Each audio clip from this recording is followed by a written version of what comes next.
नुपीगी body builder Manipur के अहानबा नुपी body builder ने ma'am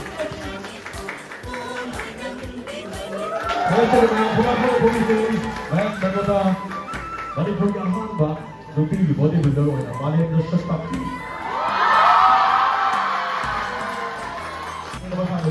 사다리 들고 오는 아무것도 그냥 들으세요.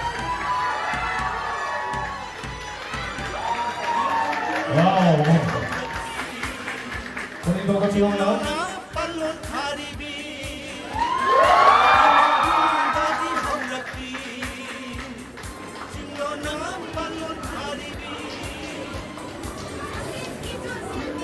고마워 소리입니다.